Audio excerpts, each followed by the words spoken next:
N'oubliez pas que vous apportez une aide considérable au projet de Grandeur Noire simplement en laissant défiler les publicités. Merci d'avance et bon visionnage.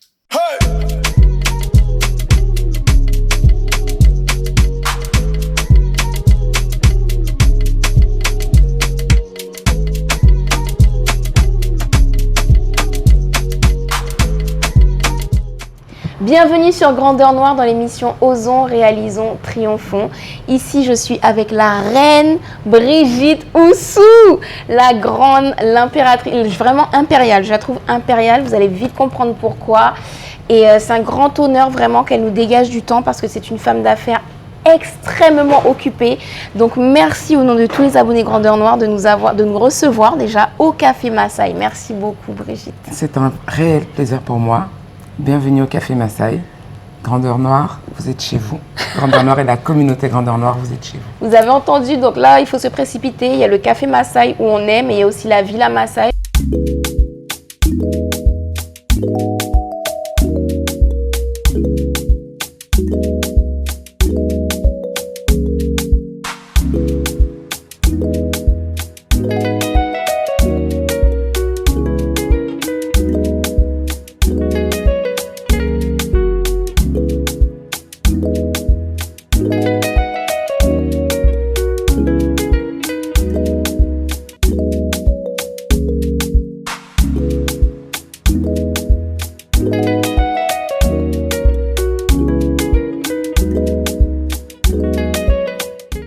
Donc j'ai eu le plaisir de connaître ton parcours et donc tes établissements grâce à la chaîne Investir au Pays Philippe Simo, donc merci beaucoup. Je vais vous mettre en lien son interview que vous pourrez aller consulter parce qu'elle est beaucoup plus détaillée, beaucoup plus, comment dirais-je, longue aussi, donc vous allez vraiment découvrir en détail son parcours. Je vous le mets en lien. Mais grâce à ça, j'ai entendu parler de toi, j'ai pu voir ton charisme à travers l'écran. Et tout de suite, je me suis dit, si je vais à Paris, je veux aller manger à la Villa Massaï. J'ai réussi à réaliser ce rêve. Et de là, Et on était très honorés. Ah, ben merci beaucoup. De là, j'ai une super expérience et j'ai continué avec le Café Massaï. Je ne savais pas que ça existait. Et là, alors là, j'ai pris la gifle. Mais la gifle magistrale, depuis que je suis à Paris, c'est une gifle. C'est-à-dire qu'au Café Massaï, le dimanche, c'est la réunion de toutes les belles personnes afro présentes à Paris.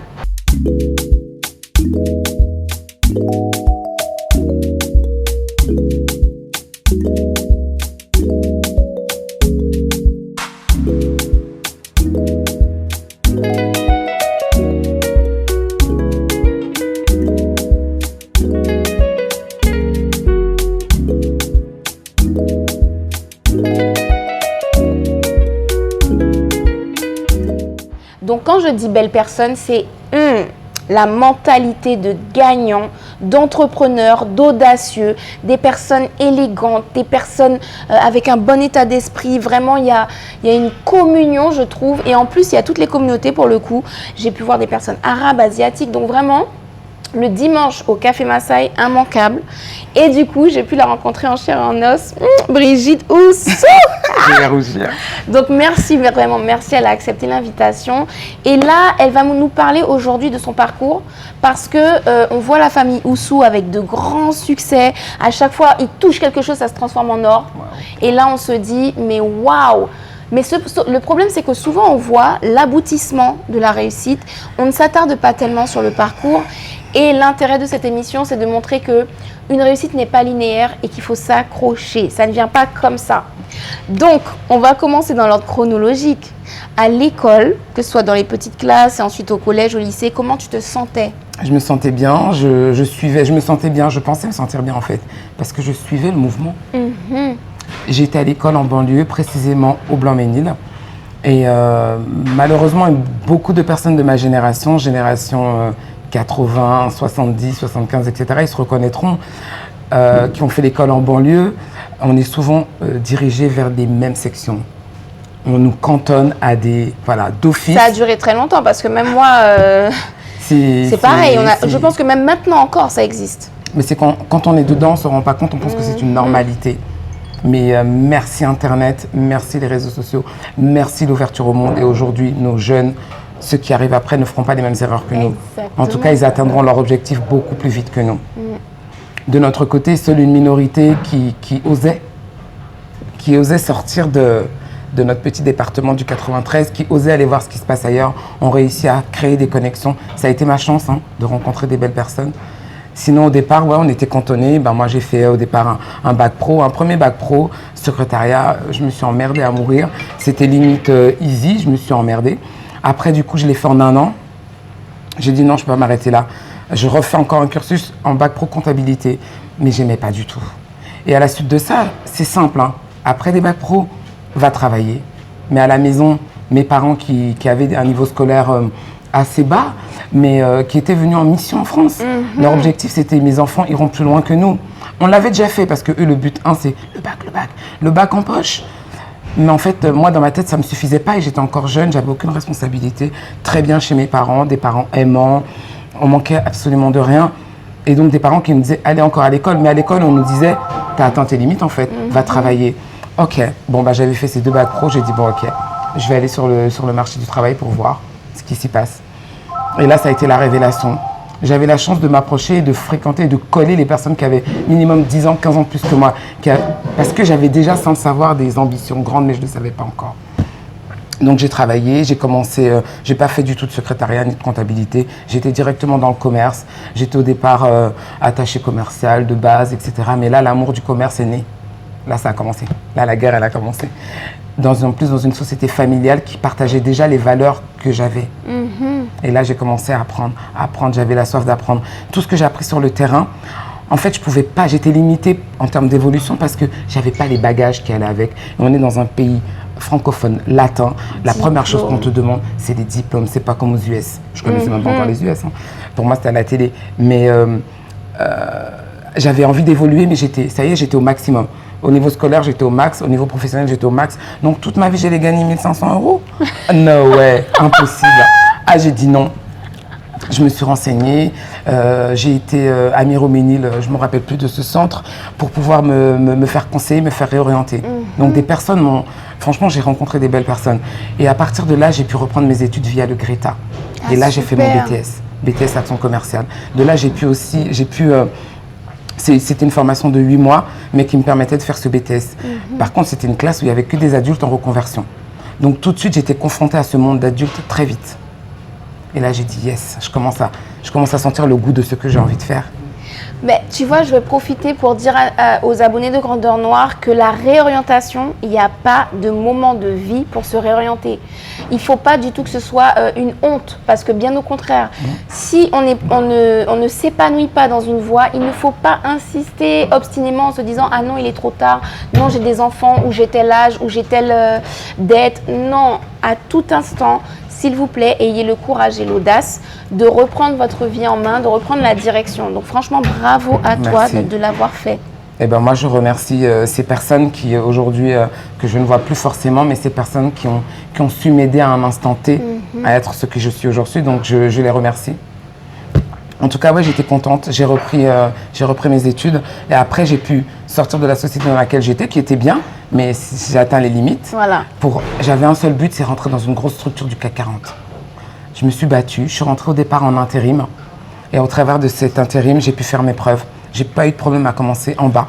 Or que tous ceux qui rentraient, qui avaient le même diplôme que moi, étaient déjà à ce niveau-là. Et tu penses que c'est dû à quoi? On pose les mots? Déjà, femme, dans jeune, un milieu d'hommes. Et noire. Voilà. J'étais dans l'IT, donc dans l'informatique. Et j'étais dans ce milieu-là. J'ai commencé en bas, mais j'ai eu la chance quand même de tomber sur des dirigeants qui avaient une certaine ouverture d'esprit, donc qui m'ont donné ma chance. J'ai commencé en bas, mais rapidement, plus tu faisais tes preuves, plus tes managers en fait te permettaient d'évoluer. Et j'ai pu évoluer au sein de cette boîte-là, faire des formations, j'étais assoiffée d'apprendre. Parce que pour moi, c'était simple, clair, net et précis. Pour monter, il faut apprendre. Je prenais toutes les formations que je pouvais. Excel, l'écriture pour avoir une meilleure orthographe, la lecture pour avoir un meilleur vocabulaire, l'anglais. J'ai fait tout ça. Et à un moment donné, quand j'ai atteint le niveau que je voulais au sein de cette boîte-là, j'ai fait un break à un moment donné et je suis partie 1 an aux États-Unis, dans une famille, en immersion, parce que j'avais quelque part aussi ce petit rêve américain. Même si autour de moi, tout le monde me disait, mais qu'est-ce qu'elle fait? Du 93 aux States. Je l'ai fait. J'ai pu rester qu'1 an. Pourquoi? Je suis trop attachée à ma famille. Et je me suis rendu compte que je n'arrivais pas à vivre loin de eux. Mais par contre, j'ai eu la chance de tomber sur une famille formidable avec lesquelles j'ai toujours des liens, et ce depuis plus d'une vingtaine d'années.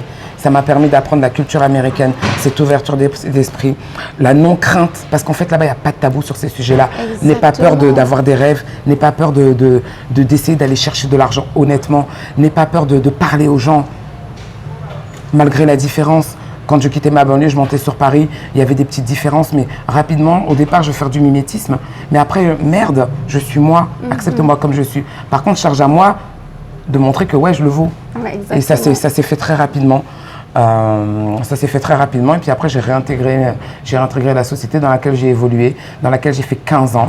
Et à la fin de ces 15 ans-là, je suis sorti ingénieur d'affaires dans l'IT. Je savais même pas ça. Ouais. Oh my God! 15 ans dans l'informatique. D'un bac pro à ingénieur. Ouais. Et ça, que de juste par la l'évolution, volonté. La volonté, la détermination. Et il faut juste savoir bien se comporter, fréquenter les bonnes personnes. Et l'humilité, parce que là, ce que tu nous as donné comme qualité, c'est l'humilité de se dire « je ne sais pas, donc je vais apprendre ». Et non pas je sais déjà mon petit truc, je m'en contente, je suis déjà la meilleure de ce que je sais et je m'arrête là. Non. Franchement, non. top. Et j'avais aucun souci à être la plus petite parmi les grands. Mais à la limite, j'adorais parce que je buvais leurs paroles. Je vivais un rêve éveillé. Ça te nourrissait. Mais complètement. Aujourd'hui, je suis qui je suis grâce à ce parcours en fait. J'ai appris, fréquenter des gens différents. Il fallait oser aller vers des gens différents de soi. Des fois, je me faisais violence parce que je ne comprenais pas toujours tout ce qu'ils disaient. Ils employaient des fois des termes très techniques, je ne comprenais pas. Je notais, je souriais. Et derrière cela, moi, j'allais, je faisais mes recherches. Et le lendemain, j'arrivais à replacer ces mots dans le bon contexte parce que je savais exactement ce que ça voulait dire.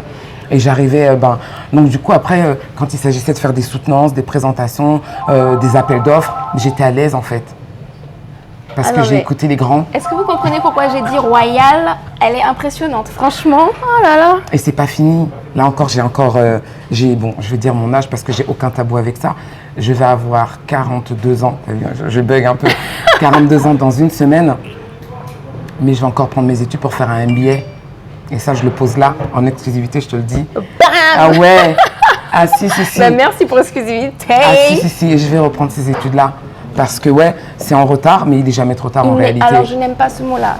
On n'est pas en retard, on a nos parcours de vie et tout arrive à l'instant propice. Ça ne peut pas arriver avant, ça ne peut pas arriver après, c'est l'instant propice. Donc notez bien qu'on n'est jamais en retard pour le succès. Donc il n'y a pas à se précipiter et il n'y a pas à craindre, à surveiller l'heure. Et je le répète, je le dis beaucoup, mais j'ai vraiment la chance d'être née dans la famille dans laquelle je suis. Aimante. Je suis la seule fille parmi une fratrie de 4 garçons avec des caractères forts, mais qui m'ont forgé. Mais toi aussi, tu as un caractère fort, hein, parce que pour aller dans le milieu du 440 en tant que femme jeune et noire, il faut du caractère pour s'imposer et tu as réussi à le faire. Hein. Clairement. Mais bon, je le voyais pas comme ça, vu que pour toi, c'est naturel, tu fais les choses. Mais je te le dis, par rapport à toutes les personnes que j'ai pu rencontrer et que j'observe encore, tu as énormément de caractère. Et c'est ce qui t'a porté où tu es. Et c'est ce qui te porte à... Quand je t'observe, que ce soit au Café Massaï ou voilà, j'ai l'impression d'avoir un chef d'armée. Tu diriges tes troupes, voilà, c'est comme ça. Toujours dans l'excellence, toujours dans le respect, toujours avec, comme on dit, dans un gant de velours, une main de fer, voilà. Aujourd'hui, je suis chef d'entreprise. Après ces 15 années, j'ai mis du temps quand même. J'entreprenais déjà depuis très tôt parce que mes parents entreprenaient aussi. Donc j'ai baigné dedans. Donc il y a des choses qui sont très naturelles aussi. Mais ça ne veut pas dire que mes parents entreprennent, que l'enfant va entreprendre. On l'a pas. Surtout que c'est pas le même milieu, c'est pas la même époque. Mon papa était dans le bâtiment, ma maman dans l'import-export, textile et or. Ça n'a rien à voir, mais les bases étaient là en fait. La mentalité d'entreprendre et d'être autonome. Elle était déjà là. Et très rapidement, avec mes frères, on avait déjà ce bagou naturel. Et donc j'entreprenais déjà, même en étant employé, je mettais déjà en application pour nos projets personnels ce que j'apprenais là-bas. Super. Ouais. Donc ma première société, je l'ai créée il y a bien une vingtaine d'années, dans l'événementiel. C'était jeune quand même, hein? Très jeune. Parce que, Très jeune.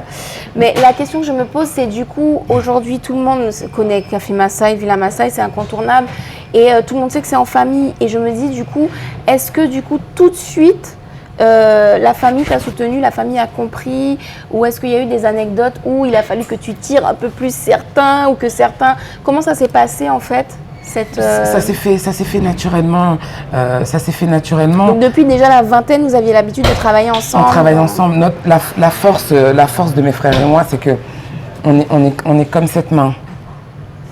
Elle est unie, elle est tenue par le poignet, mais ils sont tous différents. Ils sont tous différents. Ouais. Caractères différents. D'un point de vue humain, on est de tempéraments complètement différents. On est de réflexions complètement différentes, on a des passions complètement différentes, mais on est unis par nos valeurs, on est hyper complémentaires. Même à travers, dans nos activités, on a chacun nos branches de direction. On a chacun notre pot d'activité et on échange régulièrement. Donc ça, c'était une vraie force. Franchement, en termes de famille, j'ai eu cette chance-là. On n'a pas eu de frein particulier. Même si je peux entendre souvent quand j'échange avec des jeunes entrepreneurs qui viennent vers moi, qui me disent « oui, mais… j'aimerais faire ça, mais ma famille ne m'en sent pas capable, j'ai été découragée par mon conjoint, etc. » Ouais, ça arrive souvent. Hein. Ça arrive souvent, mais moi, ce que je dirais, si vous avez des projets, avancez avec les personnes qui vont dans cette direction-là. Pour ce qui est des autres, familles, autres, qui ne comprennent pas ce que vous voulez faire et qui ne sont pas dans cette direction-là, laissez-les de côté pour l'instant, partagez pas avec eux. Voilà. Dans un second temps. Ces gens-là, dans un premier temps, en fait, je pense que c'est de la bienveillance. Ils ont peur. Ils ont peur pour vous, il y a l'affect qui parle, elle va devoir voyager, je vais moins la voir, elle va gagner plus d'argent, il y a aussi un peu de jalousie, elle va gagner plus d'argent, moi je serai toujours à ce niveau-là, elle sera avec des renards, des requins, ils vont la bouffer. Mais en fait, ces gens-là, ils vous connaissent à la maison, mais ils ne connaissent pas... votre niaque, votre hargne. J'ai eu cette chance, pas de frein au niveau de la famille, au niveau de notre évolution, au niveau de notre développement. Au contraire, on n'est pas des gros parleurs. Ce qui fait que ça nous a peut-être aidé. On ne va pas se vanter, oui, on va acheter telle enseigne, on va développer ci. Pas, vous non, faites ça n'a aucun intérêt. Réalisez. Ne parle pas, le succès gère le reste. J'ai même des cousines qui découvrent qui on est sur les réseaux sociaux. Parce que vous n'en parlez pas en privé, ouais. Quand on est dans notre cercle familial, il y a des profils divers et variés, des tatas femmes de ménage, des tatas directrices. En fait, quand on est là, j'ai la posture que je dois avoir. Si je suis la nièce, j'ai la casquette de la nièce. Voilà. Si je suis la tante de quelqu'un, j'ai la casquette de la tante. Si je suis avec mon mari, j'ai la casquette de la femme, de l'épouse, pas la chef d'entreprise. Génial. Oh mon Dieu, c'est tellement bien de le dire parce que les gens et beaucoup d'hommes sont effrayés par les femmes entreprenantes audacieuses parce qu'ils se disent « Ouh là là, à la maison, elle sera ingérable, elle sera trop autoritaire », alors que ça n'a rien à voir. Ça n'a rien à voir. Mais c'est une affaire de gestion, ce n'est pas donné à tout le monde. Moi, j'ai pu voir des mariages se casser, se briser, etc. Pourquoi ? Parce que ces femmes-là, à un moment donné, elles n'ont pas su faire la part des choses à l'intérieur de la tête. À la maison, on redescend. Quand je suis dans mon entreprise, là, je remets ma casquette de Margaret Thatcher. De leader, et là, de on y va. dirigeante. Oui, d'exemplaire. Tu dois être exemplaire. Tu dois communiquer. Tu dois créer l'unité.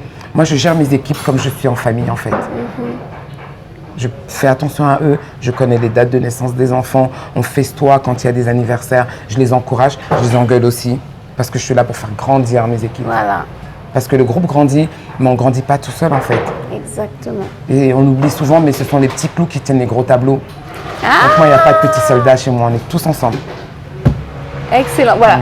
Mais là, je revois la Brigitte que j'ai découvert sur YouTube grâce à Philippe Simo et qui m'a transportée à travers l'écran. Et là, de te voir à côté de moi parler comme ça, je suis émue, Elle est grandiose, spectaculaire. Mais je suis vraiment contente de pouvoir, je le fais très peu, de pouvoir partager un petit peu mon expérience, mon petit parcours, mon vécu. Tout à l'heure, tu soulevais le fait qu'on ne parle pas souvent des difficultés. Des difficultés, on en a rencontré à plein de niveaux. Je parle souvent de la banque, je vais parler des gens qui ne croient pas en nous. Je vais parler tu parlais tout à l'heure de l'école, dès l'enfance. On est dans des classes de 25-30 personnes, mais on nous apprend les mêmes choses. Ben, à l'intérieur de cette classe-là, tu vas avoir un footballeur, tu vas avoir un artiste, tu vas avoir un chanteur, tu vas avoir un écrivain, tu vas avoir un scientifique. Ouais. Mais on nous force à tous être les mêmes. Mais non, on n'est pas des clones. Personnellement, je suis différente. Je vais suivre le clonage, mais à un moment donné, je sors de ça et je vis ma vie à moi, pas la vie de quelqu'un. Et aujourd'hui, je suis contente, je vis la vie. I live my best life, c'est ça.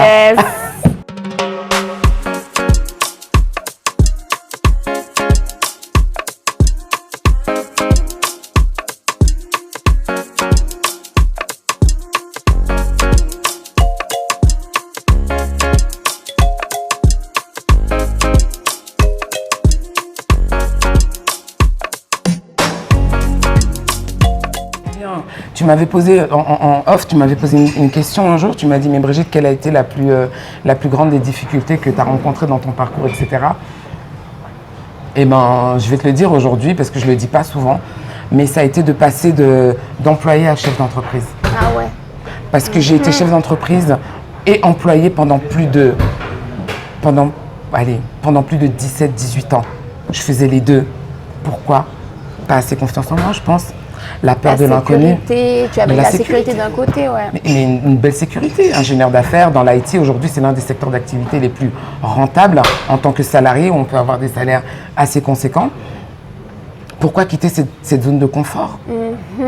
Et cette fameuse famille dont on parlait tout à l'heure, ben, j'ai vraiment la chance de l'avoir, car c'est mes frères, en particulier Théo, qui me poussait, parce que lui, il a été très tôt, il a rapidement lâché le cursus standard. Non, rapidement. Lui, il est resté, il a entrepris et il a vécu de ça très très jeune. Il n'aimait pas l'école. Il fait partie des profils où le niveau scolaire, ça n'allait pas. L'école n'est pas fait pour tout le monde.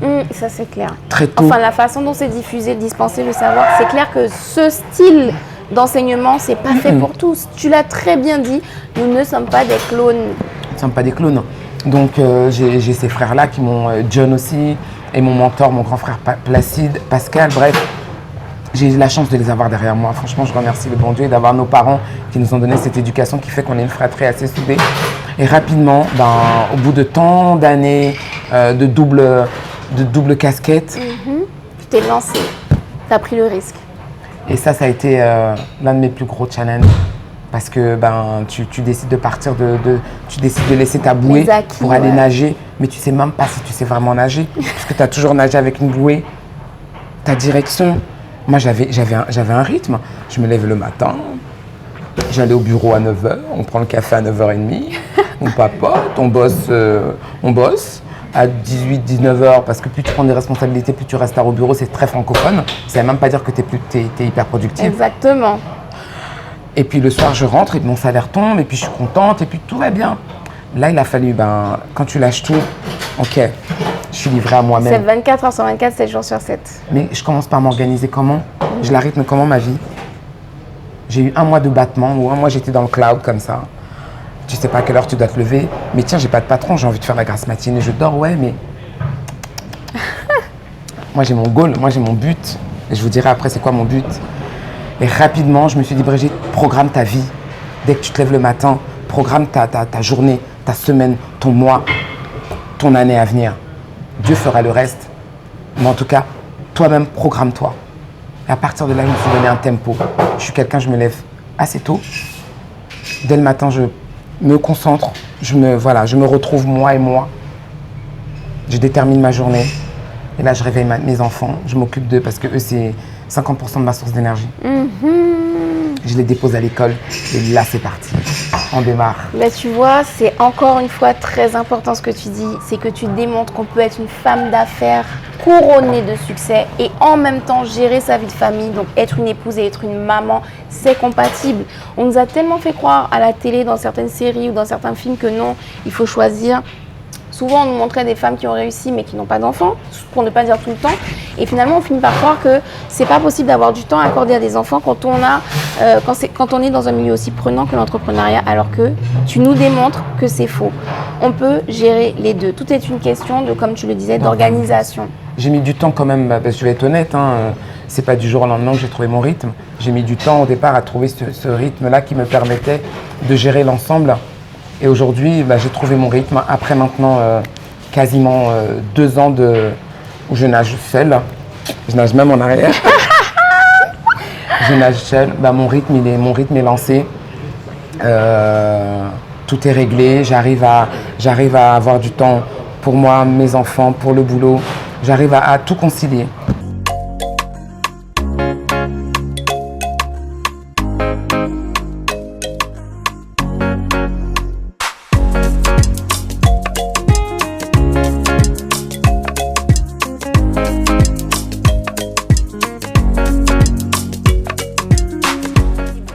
Du coup, la question, quel progrès tu envisages pour la communauté, je dirais, africaine? Parce que j'ai vraiment la sensation, quand je viens au Café Massaï ou à la Villa Massaï, que ce sont des vitrines de l'excellence africaine. Vraiment, vous apportez tout ce qu'il y a de meilleur. Et je me dis forcément, c'est pour montrer ou démontrer quelque chose. Quel progrès est-ce que tu souhaites pour la communauté africaine, afrodescendante, qui est notamment en France?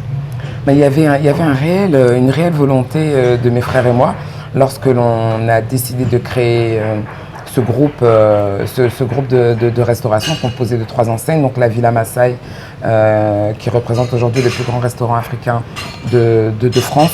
C'est pas pour dire des grands mots, hein, c'est juste une réalité. Ensuite, on a le Café Massaï parce qu'on a souhaité faire une déclinaison, version un peu plus modeste, un peu plus simple, mais avec une cible bien déterminée.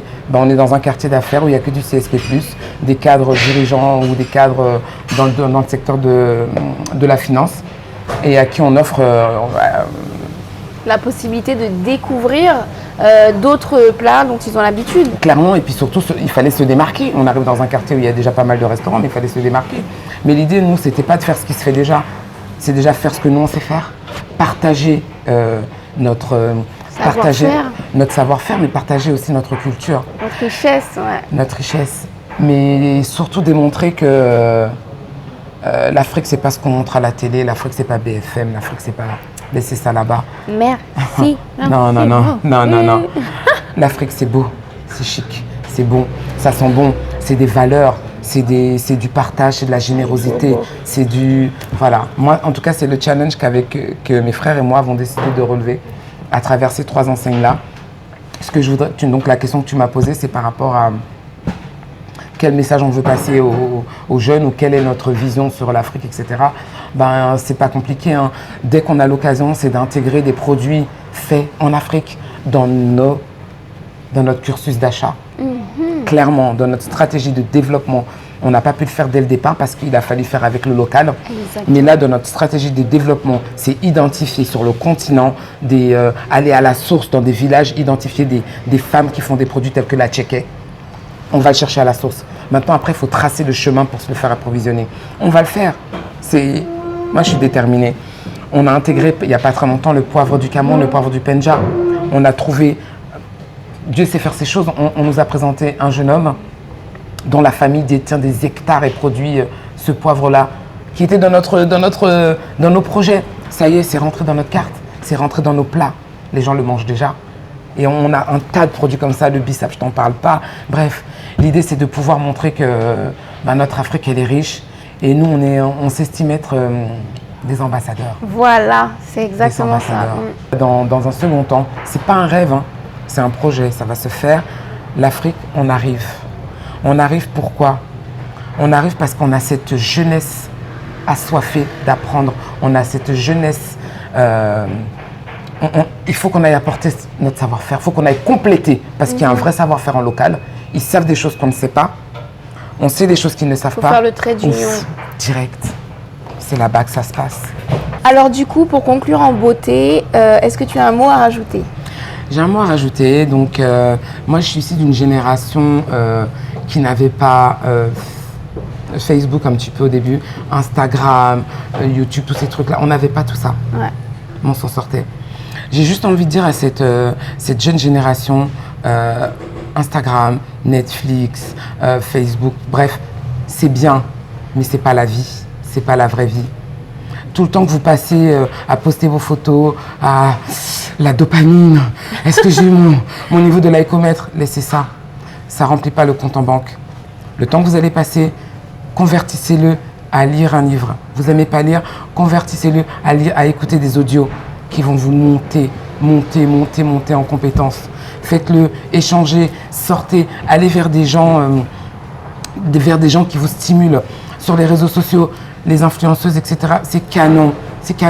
Mais je vous en prie, suivez des gens qui vous stimulent et qui vous tirent vers le haut, mais pour de vrai, sur des vrais sujets. Le reste, oui, de temps en temps, on a besoin de s'aérer l'esprit, mais pour ceux qui ont envie d'entreprendre, pour ceux qui ont des vrais rêves, allez vers des vrais sujets. C'est tout ce que j'avais à dire. Je pense que le dimanche soir, c'est pour le Café Massaï. Le dimanche matin, tu devrais faire des prêches et on vient et on dit Amen, Amen. Ils viennent me voir quand ils veulent, ils viennent me voir. Beaucoup de gens ne le savent pas, mais je suis sur tous les sites, je suis sur tous nos sites. Je suis plus sur le terrain comme avant, mais je suis toujours dans les bureaux, je suis quelque part. Je peux être à l'accueil, vous pouvez me voir sans vous en rendre compte, je peux être à l'accueil, je peux être à la caisse, je peux être au niveau du bar. Vraiment, elle circule. Pour être exemplaire, il faut connaître les entres de son métier. Il me reste encore une chose que je n'ai pas faite, passer en cuisine. J'adore préparer à manger. Et faire à manger chez soi, faire à manger, c'est différent. Mais j'ai prévu de passer, donc je titille mes chefs tout le temps, et je vais les prendre au mot, je vais faire une semaine en immersion en cuisine. J'ai besoin de savoir qu'est-ce qui se passe là-bas. Je le vois tous les jours, mais le vivre avec eux, la réception de marchandises, le respect d'hygiène, la chaîne de froid, comment c'est préparé, voilà, ça va me permettre encore de même mieux analyser les retours clients et d'avoir des réponses plus pertinentes parce que j'aurais fait mon immersion. Parce que tu connaîtras complètement ton entreprise. Et donc ça, c'est vraiment à prendre en compte. Il faut faire toutes les tâches. Il faut connaître toutes les tâches de l'entreprise que l'on va monter. C'est pas juste je délègue dès le départ. Ça ne fonctionnera pas sur le long terme. Donc vraiment, voyez son exemple. Ça fait un petit moment déjà qu'elle gère plusieurs établissements. Elle sait de quoi elle parle parce qu'elle est passée par toutes les tâches. Pas seulement en observation, mais dans l'action. Donc vraiment… C'est important pour être exemplaire. C'est important, j'estime aujourd'hui que par rapport à toutes ces personnes qui travaillent avec nous, je suis une vitrine, je suis une référence et je demande que ça à ce qu'ils puissent aussi grandir avec moi. Demain, j'ai la chance déjà dans nos équipes, on a déjà 2 personnes qui ont ouvert des restaurants. Je pense qu'à un moment donné, on a été l'effet déclencheur. C'est le but, c'est de se uplifter, c'est de s'élever les uns avec les autres. Et je reste à leur disposition, c'est ce que je dis à tous les employés qui travaillent avec nous, dès qu'ils ont des rêves, qu'ils nous en parlent, qu'il n'y ait pas de jardin secret parce qu'on peut les aider. Pour les accompagner, j'ai aucun problème. On est là pour s'élever. Je les remercie déjà du parcours qu'ils ont fait avec nous. Merci de leur disponibilité, merci de leur fidélité, merci de leur honnêteté. Je leur rends comment? En les accompagnant sur leurs projets personnels. Dans la vie, il y a toujours un début, une fin. Ils ne sont pas avec nous pour 50 ans. Ils ont des rêves aussi. Voilà. J'ai aucun problème à les aider à vivre leurs rêves. Et ils le savent, mon bureau est toujours ouvert. Ils le savent. Merci Brigitte. Merci à vous, merci à toi, merci à ta communauté. Brigitte, vraiment, merci pour cet entretien avec qui plaisir, est tellement vraiment. riche, tellement condensé. Je pense que vraiment les abonnés, là, ils sont gonflés à bloc. Ils sont gonflés à bloc pour y aller. Donc merci encore pour ce petit moment. Merci à toi. Et très riche, et encore une fois. Et vous, je vous dis à très vite pour un nouvel épisode. N'oubliez pas, je vous mets tous les liens vers Brigitte Oussou, vers la Villa Massaï, vers le Café Massaï, je vous les mets en barre d'infos. Et puis n'hésitez pas, si vous êtes de passage à Paris ou si vous résidez à Paris, l'incontournable, la Villa, le Café. Vous êtes chez vous. À bientôt.